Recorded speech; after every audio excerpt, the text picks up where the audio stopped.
ഈ ലോറിയിൽ ലോഡും കയറ്റി വെച്ചിട്ടെ സമാധാനത്തോടെ ആരാ കിടന്ന് ഉറങ്ങുന്നു? അതെ.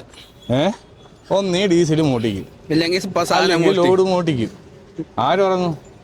അതെ. സംഭവം നമ്മൾ ഇത്രയും നാൾ വന്നതിലുള്ള എക്സ്പീരിയൻസ് പറയുകയാണെങ്കിൽ നമ്മൾ 3 നേരം ആഹാരം കഴിച്ച ഒരു ദിവസം പോലും അല്ലേ കഴിഞ്ഞിട്ടില്ല. നമ്മൾ ജീവിക്കാൻ വേണ്ടിയിട്ടുള്ള ആഹാരം അല്ലേ, ഒരു നേരം കഴിച്ചിട്ടുണ്ട്, 2 നേരം കഴിച്ചിട്ടുണ്ട്, 3 നേരം കഴിച്ചതൊന്നും ഓർമ്മ കിട്ടുന്നില്ലല്ലേ. 3 നേരം ഒന്നും കഴിച്ചിട്ടൊന്നുമില്ല. കാരണം ഇന്നലെ നോക്ക്, ഇന്ന് നോക്ക്, പിന്നെ മിനിഞ്ഞാന്ന് നോക്ക്. അതെ, അത് അങ്ങനത്തെ ഒക്കെ ഉള്ള ലൈഫാണ്.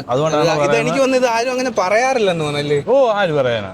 നമ്മള് കഷ്ടപ്പാടൊന്നും ആരും പറയാറില്ല. പിന്നെ അതുകൊണ്ടാണ് മറ്റുള്ള വണ്ടിക്കാർ പറയുന്നത് ഈ വണ്ടിപ്പണി ദണ്ടിപ്പണി. നമ്മുടെ നാട്ടില് ഈ 15 വീൽ അഴിച്ച് പൗഡർ ഇട്ട് സ്റ്റെപ്പിന് ഉൾപ്പെടെ തിരിച്ച് നിറച്ച് ഗ്രീസ് അടിച്ചതിന് നമ്മുടെ നാട്ടിൽ 4400 രൂപയായി. ഇവിടെ ഇപ്പൊ ഗ്രീസ് അടിച്ചു, പിന്നെ ടയർ തിരിച്ച് നിറച്ച് എല്ലാം കൂടി 1650 രൂപയാണ്. 250 രൂപയുള്ളൂ ഇവിടെ ഗ്രീസ് അടിക്കുന്നതിന്. ഒരു ടയർ തിരിച്ച് നിറയ്ക്കുന്നതിന് 100 രൂപ.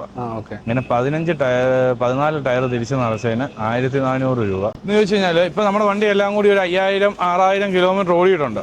6000 കിലോമീറ്റർ ഒറ്റ സൈഡ് ഇട്ട് ഓടിയപ്പം ഈ സൈഡിന് കൂടുതലായിട്ട് തേയ്മാനം വരും. അപ്പം അപ്പൊ ഈ സൈഡിന് തേയ്മാനം കുറവാണ് വരുന്നത്. അപ്പൊ അതുകൊണ്ട് നമ്മൾ തിരിച്ചു നിറയ്ക്കുമ്പോൾ ഈ കുറവുള്ള സൈഡ് ഇവിടെ വന്നു കഴിഞ്ഞാൽ കുറച്ചും കൂടി ആ സൈഡും കൂടി ഓടിക്കണം, അത്രയും കൂടി നമുക്ക് ലൈഫ് കിട്ടും.